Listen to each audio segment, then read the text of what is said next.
Hello, everybody. Jan Rutherford here from Self-Reliant Leadership. Normally, I am in Denver, Colorado. Today, I am just south of Raleigh, North Carolina, in what could best be described as a phone booth at a co-working facility, which is actually pretty nice. But I'm excited today. This is our 6 out of 13 or 14 sessions that we're doing to promote our upcoming book called Becoming a Self-Reliant Leader: How Grit and Disciplined Duty Forge Indomitable Teams. And it's written by myself and Jackie Jordan. And it's based on over 10 years of crucible expeditions where we've helped executives and military veterans transition to the business world and really help the executives do what I call a digital detox. Basically, go and sit up on the hill and figure out what's important. And what we did in the book is we looked at the crucible as a whole bunch of phases, basically 12 phases, 12 chapters, and said, hey, here's what happens on every single crucible. And today we're going to talk about base camp, where we re-energize and what happens on every single crucible and how does that relate to the business world. And our book, and I will show that right now, right in front of my face. So this comes out August 20th, but you can pre-order now wherever you get your book, Amazon or wherever. And we really hope you, if not interested yourself, that you will consider picking up a copy for those that you mentor, those aspiring leaders that you know. We really are proud of it. And the foreword was actually written by General Stanley McChrystal, the author of Team of Teams. And today, I'm excited to share with you that we have a really special guest, a past Crucible alum by the name of Vic Bakshi. And Vic is somebody I've known for a while now, and he was a participant. But before that, he attended West Point, served as a military officer, later attended Harvard Business School, and then, as so many do, spent a few years honing his chops at McKinsey and progressed through the business world and has since served as a CEO. And now I basically consider Vic a dear friend. And Vic, hey, welcome to LinkedIn Live, better known as Office Hours. Thanks so much, Jan. Pleasure to be with you. Yeah. Well, hey, if you've listened to the podcast, the leadership podcast that Jim Vasilopoulos and I do, you know that there's a question we always ask guests at the very beginning. We always ask them, hey, what's not in the public bio? What can't I find out about you on the internet that you're willing to share with people? Oh, wow, that's interesting. I think on the personal side, very connected to the veteran community still. Really enjoy being involved. That's probably most of my friends and social circle. And then hobbies wise, it still connects back to the military, mostly fitness. Yeah. And what kind of fitness? So when I was in the Army, I was a pretty good runner. I ran a bunch of marathons when I was in college. And now it's mostly lifting and functional fitness. So I still do. Yeah. I love doing workouts in the gym with a weight vest, dragging stuff, carrying stuff, and having people ask like, "Why are you doing that?" And I'm like, "Well, just in case it comes up again, you got to be ready." Yeah. Well, it's funny. I use the term, and I think I heard it from Alex Racy, a veteran, but it was the term adventure ready. Have you heard that? That I like that. that you want Yeah. to well, it's like you want to stay fit enough to, if somebody asks you to go do something cool, you Yep. don't have to get in shape for it. You're always kind of ready. Always ready. Um, Exactly. yeah. And again, what I'm ready for these days might be different than what I was ready for 30 years ago. But Sure. yeah, I'm not as interested in complete sufferfest. Maybe Not little anymore. sufferfest, but not complete. Yeah. Yeah. Very much on the same page. Yeah. Well, hey, you were on. Tell us about the experience you had. Just a real brief. The crucible you went on, when it was, where it was, what you Sure. remember about it. Sure. So more stuff for the audience. Obviously, you know the context. So I had just come off of a pretty challenging experience being the CEO of a small company, and that's where I worked with Jan. He was my executive coach, and so coming off that experience, I definitely had a lot of soul searching to do, both about about career, about purpose, trying to understand how my career fit into the bigger picture, and then how how I wanted my life to shape up going forward, both on the professional and the personal front. And so for me, the crucible came at a really great time where I was kind of coming up on the end of, I took 5+ months of a lot of reflection and soul searching, and then towards the end of it, starting to network and find my way into my current company. And so the point of the crucible, I think I had accepted an offer to come here to Quanta Services, but hadn't started work. And so for me, the crucible, I want to say it was July of 2022, and we were out in Colorado, and it came at just the right time to really think about, as I moved into this new role and this really just next chapter of my life, what did I want it to be about? And I'm sure we can talk more about digital detox, but that was a critical aspect and probably the best thing for me. Yeah. Yeah. Do you remember, you probably remember me saying, hey, you all are a bunch of strangers out on this crucible, and what's really cool is no one has anything to prove, protect, or promote, that we can be ourselves. I do And recall that. Yeah. yeah, and we can share things that we might not others share, get things off our chest. And again, we're not in an environment where it's a whole bunch of people we work with, where we've got to kind of watch our P's and Q's. Do you remember, is there anything you remember, that not to share what you divulged, but at any point that you divulged something that you wouldn't normally, or you heard somebody, and how meaningful that was to you? I'm just curious. Yeah, I don't want to give away too much of the secret sauce of the crucible. I assume a lot of it's in the book, but is the last day, the last session, really, before we marched back the following morning, when we sat around the campfire and we went around one by one and everyone addressed each person in the group. That was, in some ways, it was very hard, almost emotionally. Like, you just met these people 5 days ago, and then now you're saying very positive observations towards one another. So it's very uplifting, but in other ways, it can be challenging, especially for ex-military guys that are known for being a little bit more stoic and reserve their emotions. It's revealing, to say the least. Yeah. Yeah. Well, yeah, agree. And it really gets to the basis of trust. And this chapter that we're talking about a little bit is chapter 5 in the book. It's Base Camp. It's about re-energizing and re-engaging. Yeah. And a big chunk of that is really based on trusting people. And it's so difficult in the work world these days. I'm wondering, I've got a list here, from the chapter, but when it comes to trust, what do you think people are looking for from each other, and to know that you're in an environment where there is a certain amount of trust, commitment, engagement, loyalty, you've got each other's back, this indomitable team, if you will.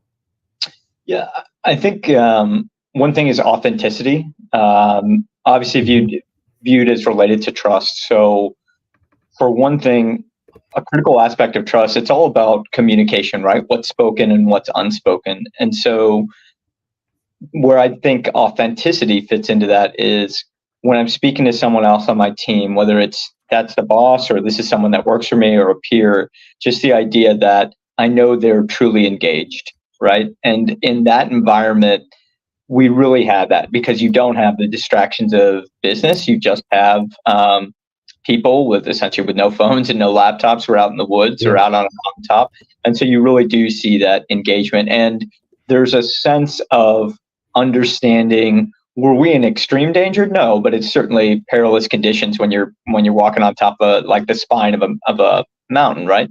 And so I think in that environment, you saw that authenticity and you saw that engagement with one another.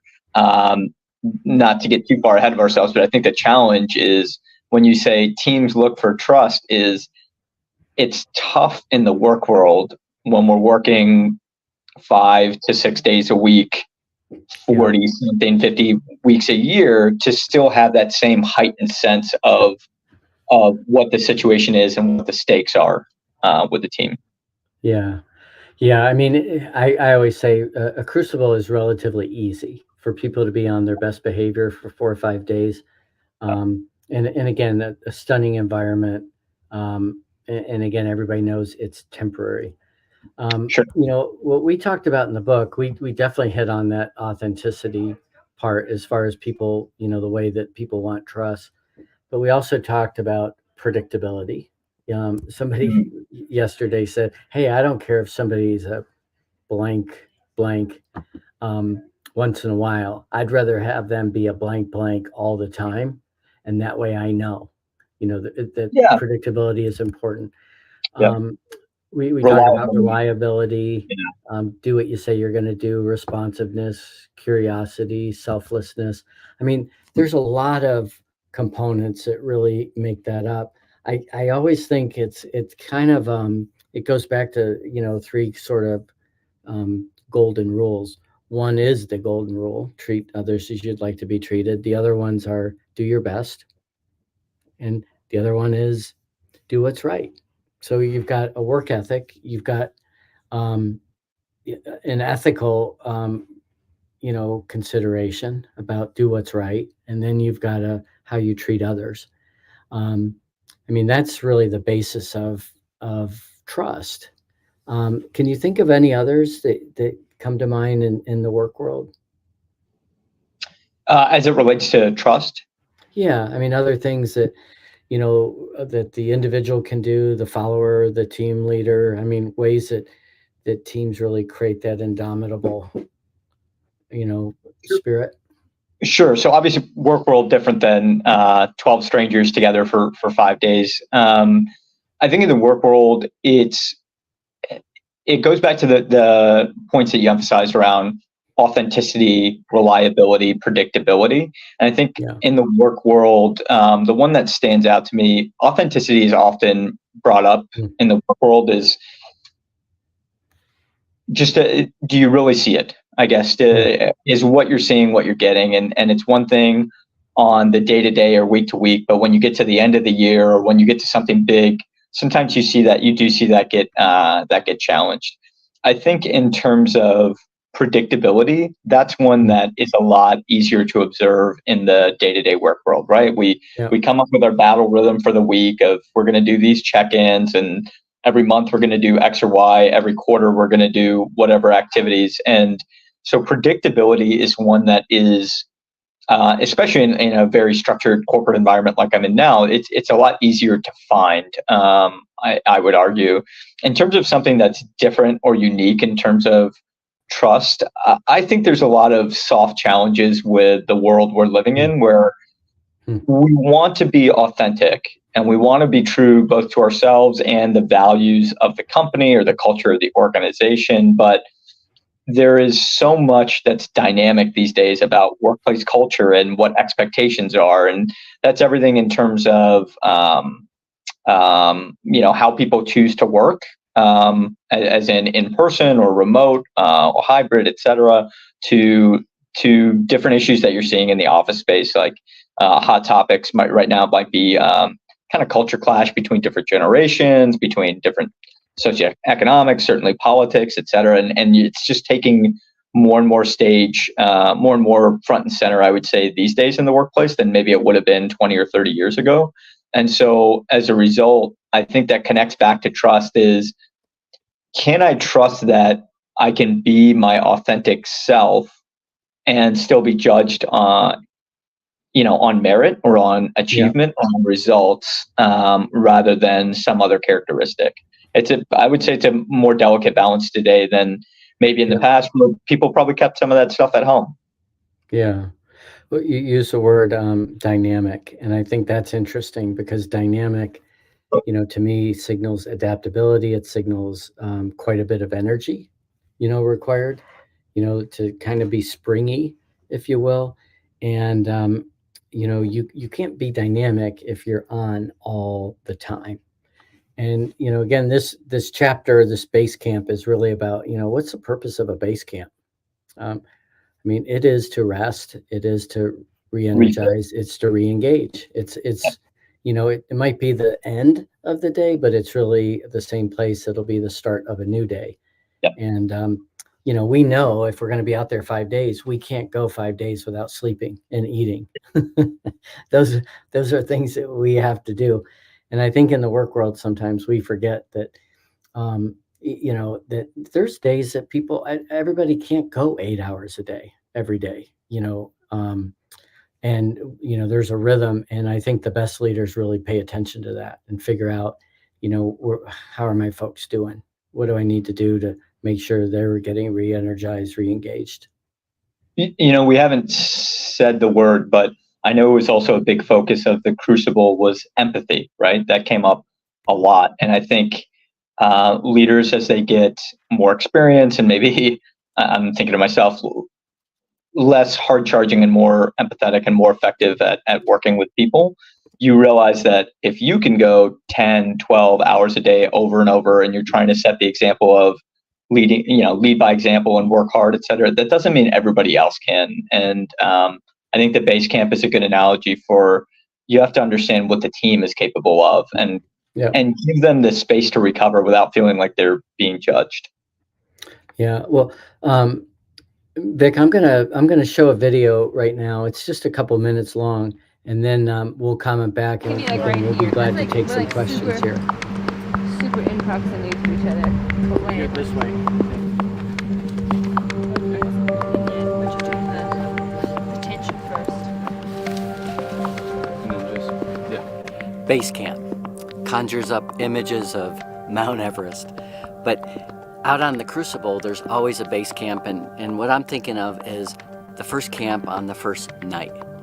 And it's interesting because we get there, and people are tired, they're sweaty, they're hot, they might be cold, it might be raining or windy, and what we have to do is a couple things. We have to set up our tents, we have to prepare our food, personal hygiene, and prepare for a fireside chat. What's really important when people are setting up is that we're establishing trust. And trust needs touch and time. And by that, I mean, picture this. People are setting up their tents. It might be windy, people need help. People are putting in stakes or trying to find rocks to pound things in. They're basically getting prepared for the next day. They're recovering. They're chatting. They're sharing some of the aches and pains and different things. And what they're really doing is establishing a degree of trust amongst each other. And in a perfect scenario, what people are realizing is, hey, this isn't just about me getting squared away. I have a duty to hurry up and get squared away so that I can go help other people, so that I can be reliable, so that I can be dependable to other people. I had the great fortune of interviewing a music conductor once, and he said, the secret to a great orchestra isn't that they just play with each other, it's that they play for each other. So when it comes to base camp, what's really important is that you've set the expectations ahead of time, that you're catching people doing things right during the process, and as you go into the fireside chat, you've collected observations and experience that you can share and reinforce throughout the trip. So that's our little video that we filmed out in Dominguez Canyon, really hitting on that base camp theme. Did that bring anything back to you from your Crucible experience, Vic? Yeah, if I think of this specific week, I think we were pretty fortunate that we set base camp once and continued to hike out, like do the day hikes and come back. But I don't think we moved. We might have moved base camp in the last night, but for the most part, we were in one static position, so that certainly helped. I think you mentioned from a trust perspective. So the first time you're setting your tent, right, as an example, for most people, that's not something you're doing on a day-to-day basis. And you might think like, oh, ex-military guys, like, hey, it's been years since I had to pitch a tent, right? So yeah. I think when you're in that new group mentality and everyone's trying to prove that, like, oh, I'm competent, right? It's hard for someone to ask for help. Now the reality is, two people working together can pitch two tents faster than two individuals individually pitching two tents, right? But it takes some humility to be the person to initiate that action. Yeah. What do you think the equivalent is in the business world to that?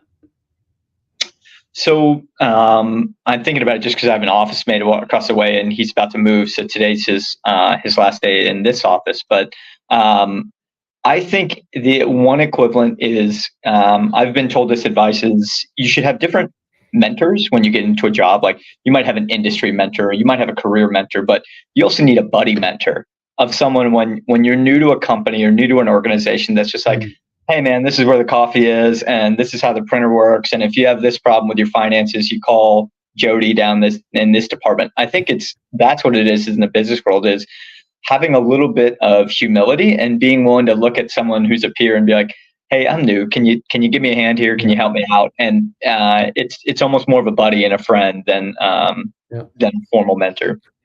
You bring up a great point. I mean, most of us and most executives are more than willing to say, hey, Vic, if you need me, I'm here. Sure. Most people do not have a problem with that. Yet most executives have a problem with saying, Vic, I don't know. I don't understand. I need help. I'm struggling. I'm not okay. Whatever it might be, because we don't ever want to appear weak and vulnerable.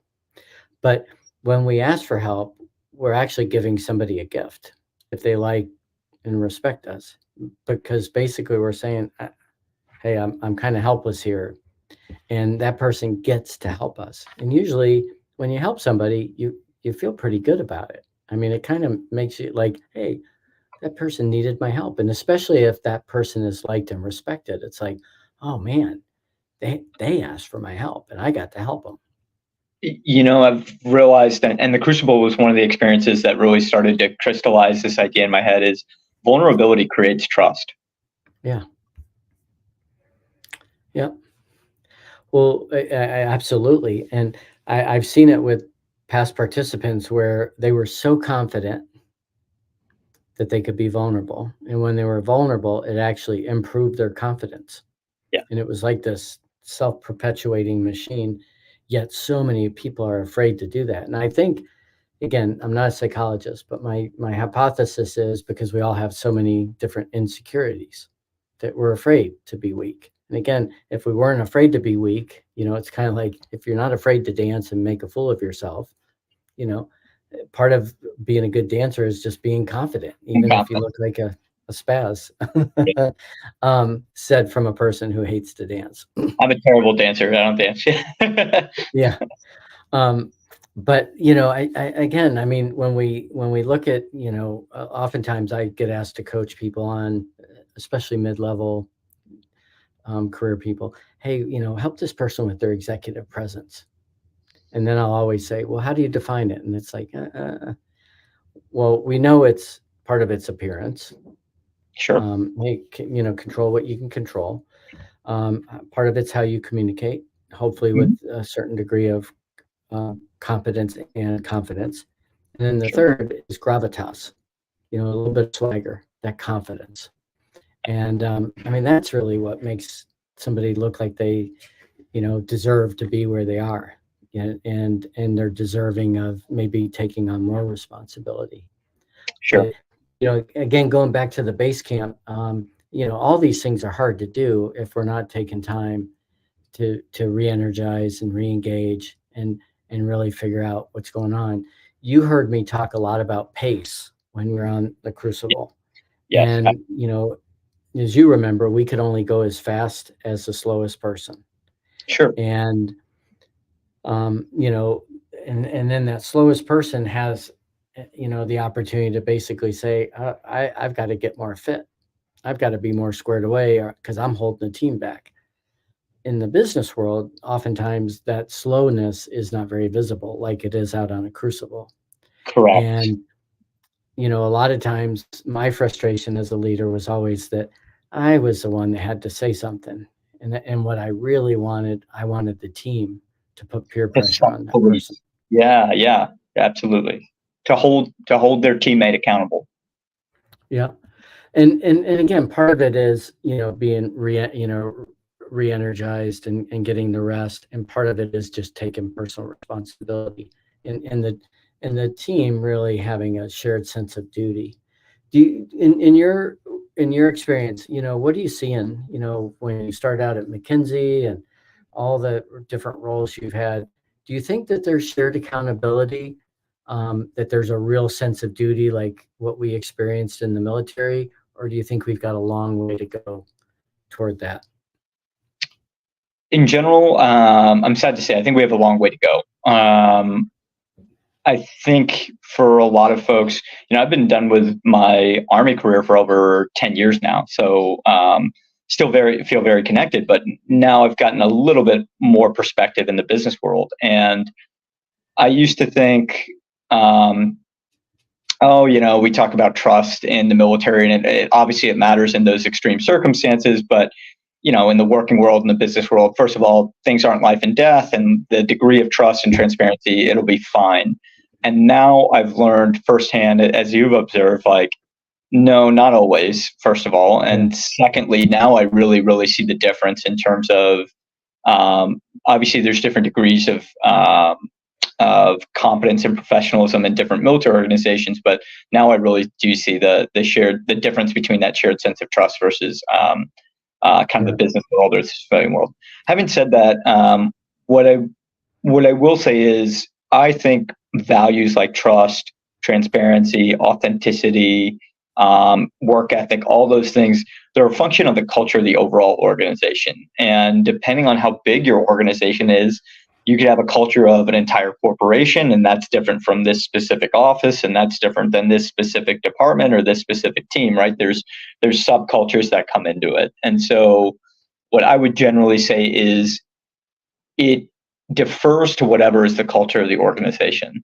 So an environment like McKinsey, as an example, is extremely unique, but you come into it with everyone understands the culture of that organization and the work ethic that's expected, the professionalism, the results. It's a lot easier to build trust because, on the whole, I'll say, like, McKinsey recruits all A players. They also pay for all A players. So does Goldman Sachs. So do professional sports teams, right?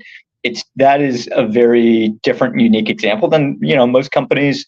Yeah, they want to hire A's, but you get a mix of A's and B's and a few C's in there. So I think it's not quite as easy.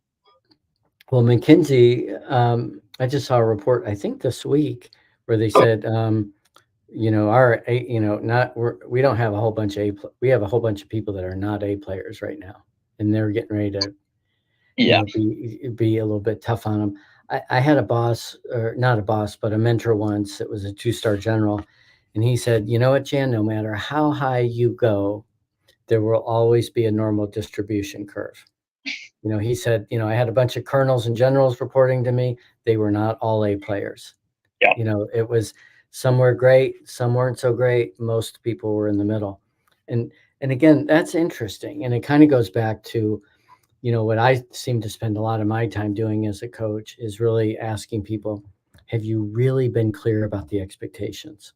You've hired people, you've selected them, you brought them on board, you've onboarded them, welcomed them, but do they really know what they have to do from a qualitative perspective and a quantitative?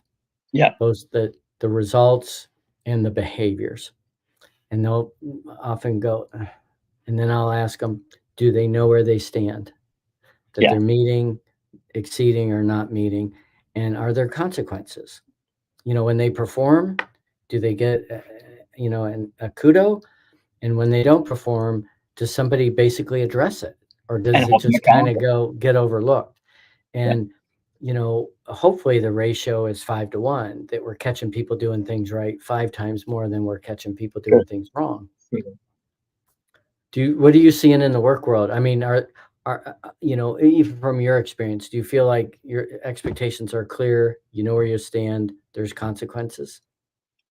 So 2 thoughts. So going back just a little bit on the organizations, the normal distributions, 100% agree. I would just say the distinction is where on performance is the normal distribution curve. So there's a normal distribution curve, and the lowliest military unit, and there's a normal distribution curve in Navy SEAL Team 6, right?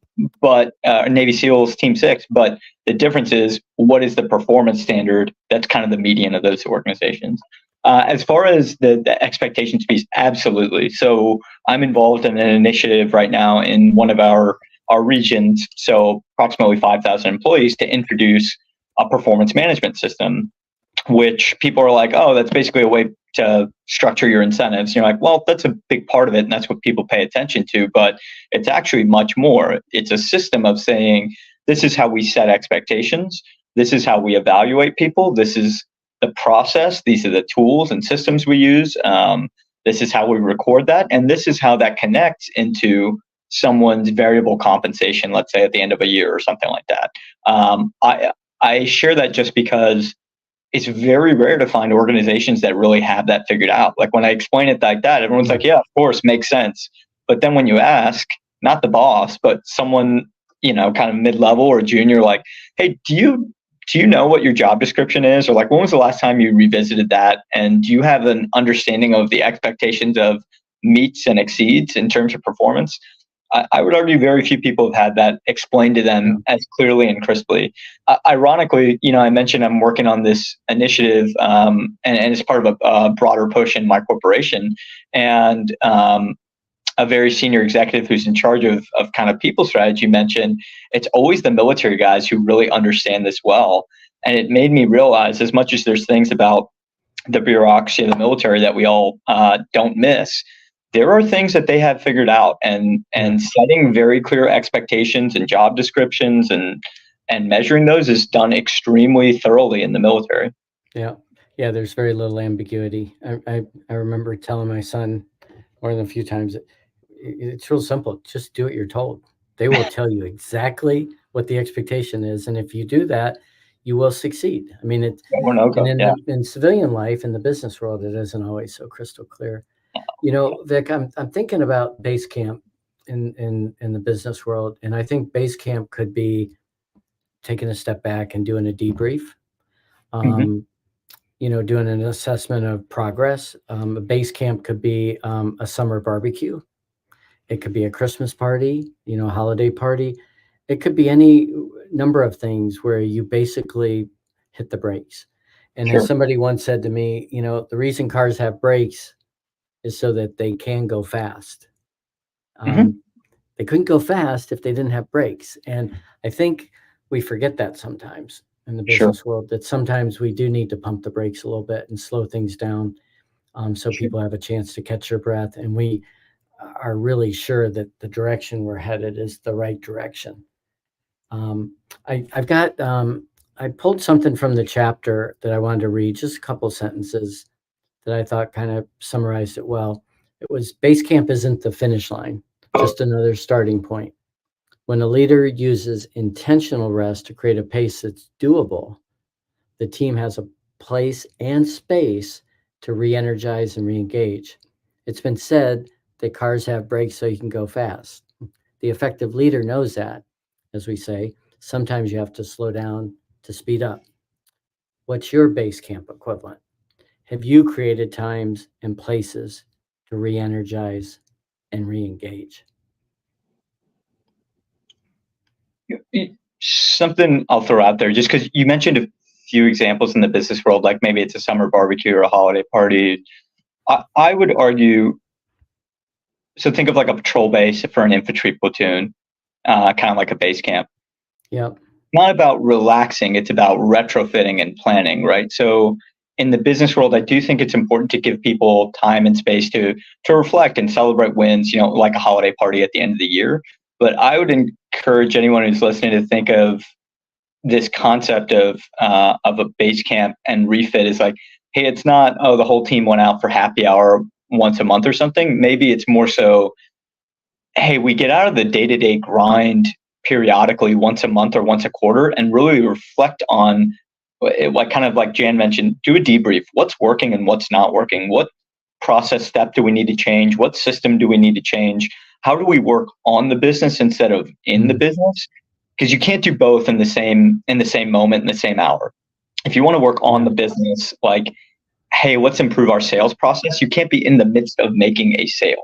So to me, the concept to apply in the business world is how do you intentionally insert times to debrief what's working and plan the next month, the next quarter, Yep. the annual.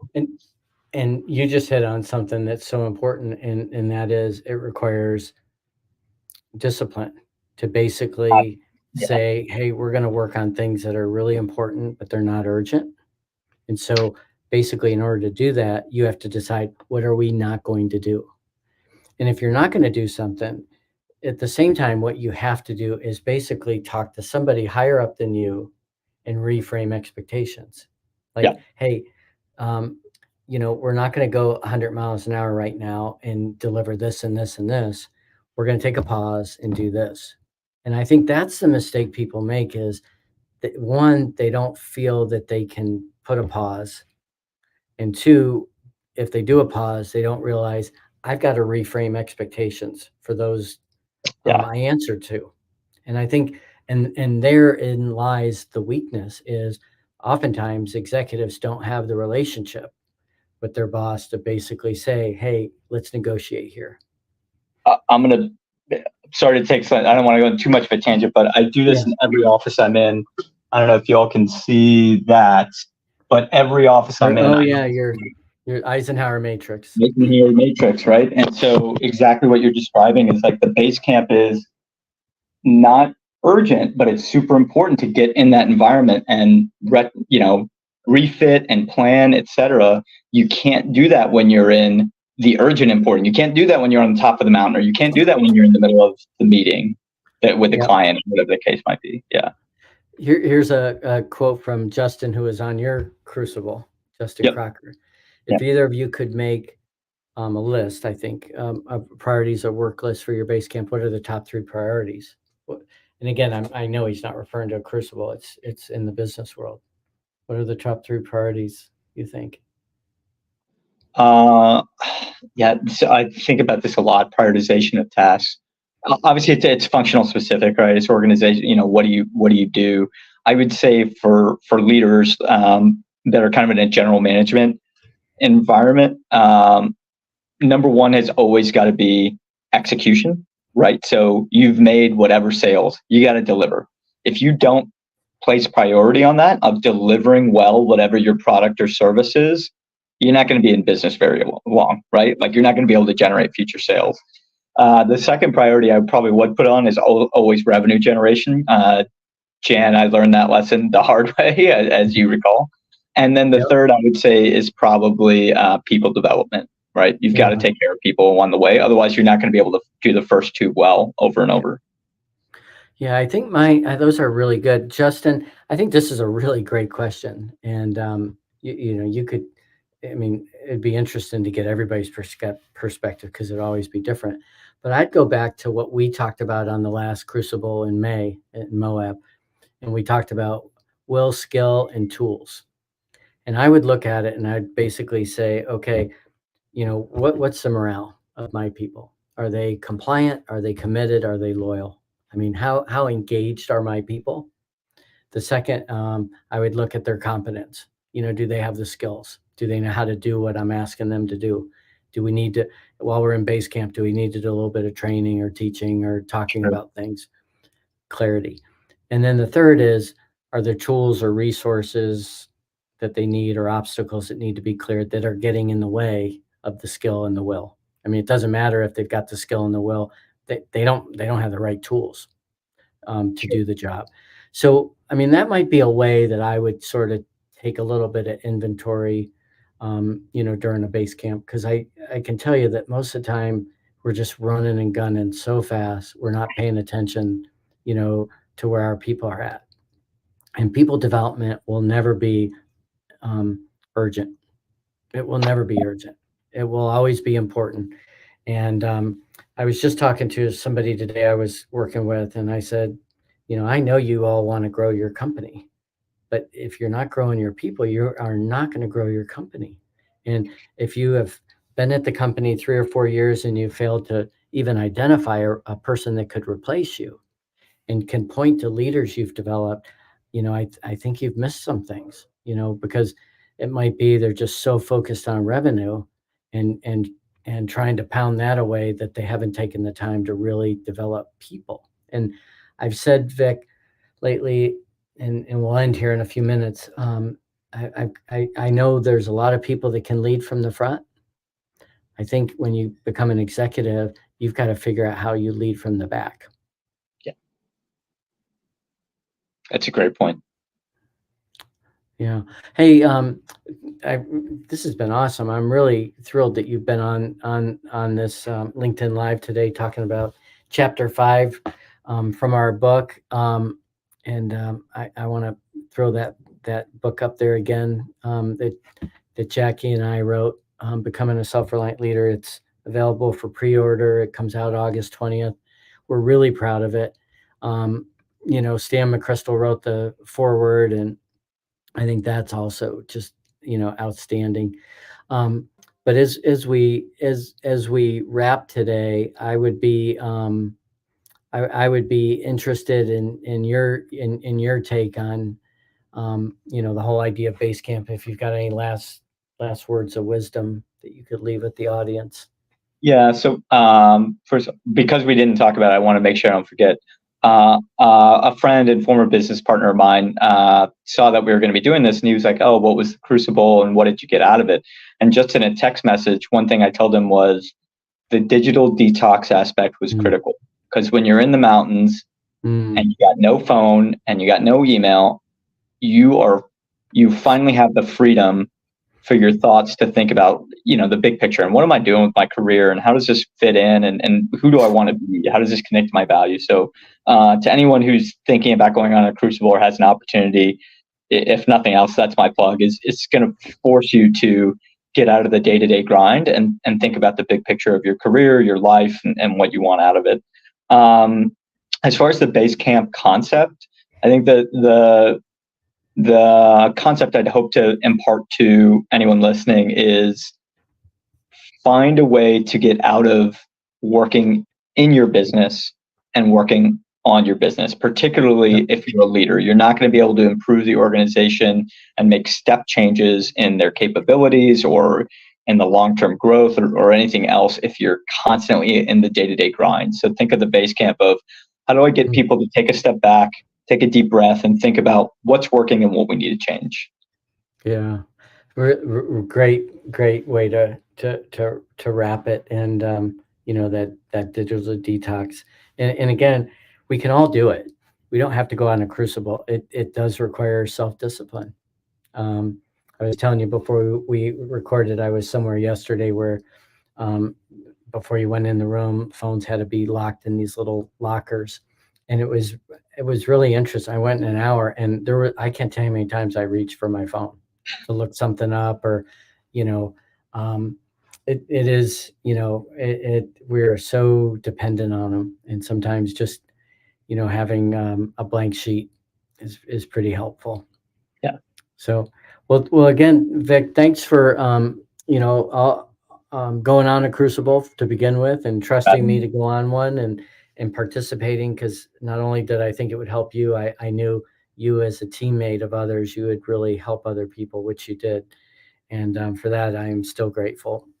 And for, the stories that you provided as we put the book together, and then coming on today, it was really a pleasure. Thank you. Thanks so much, Jim. All right, everybody. Our next one is about 2 weeks out. We'll get that out. That'll be our 7th, and that'll be on Chapter 6. So we hope you'll tune into that one as well. All right, Jan Rutherford from Self-Reliant Leadership signing off. Thanks, everybody.